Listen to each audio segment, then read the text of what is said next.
গুৱাহাটীত এটা সম্পূৰ্ণ অবয়বৰ যি ধৰণে আমি চুকা উজনি অসমত দেখা পাওঁ, গুৱাহাটীত নিশ্চিতভাৱে এটা অভাৱ আছিলে আৰু আজি সেই অভাৱটো দূৰ হ'ল।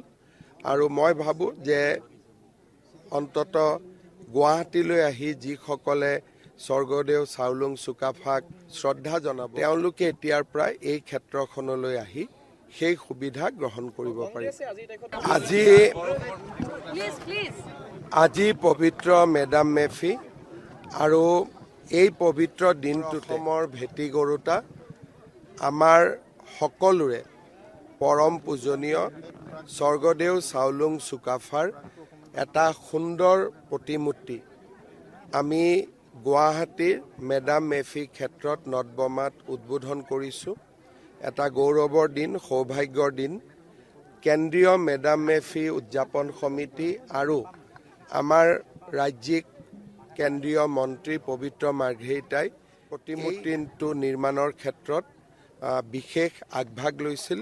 মই তেখেতসকলকো ধন্যবাদ জনাইছোঁ আৰু আজিৰ এই পবিত্ৰ দিনটোত আমাৰ পূৰ্বপুৰুষসকলৰ প্ৰতি মই মোৰ শ্ৰদ্ধা নিবেদন কৰিছোঁ। গুৱাহাটীত এটা সম্পূৰ্ণ অবয়বৰ যি ধৰণে আমি চুকাফানি অসমত দেখা পাওঁ, গুৱাহাটীত নিশ্চিতভাৱে এটা অভাৱ আছিলে আৰু আজি সেই অভাৱটো দূৰ হ'ল।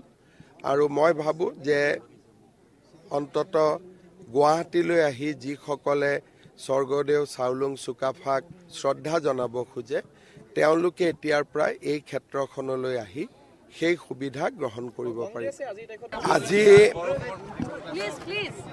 আজি পবিত্ৰ মেডাম মেফি আৰু এই পবিত্ৰ দিনটোতে বৰ অসমৰ ভেটি গৰুতা আমাৰ সকলোৰে পৰম পূজনীয় স্বৰ্গদেউ চাওলুং চুকাফাৰ এটা সুন্দৰ প্ৰতিমূৰ্তি আমি গুৱাহাটীৰ মেডাম মেফি ক্ষেত্ৰত নটবমাত উদ্বোধন কৰিছোঁ। এটা গৌৰৱৰ দিন, সৌভাগ্যৰ দিন।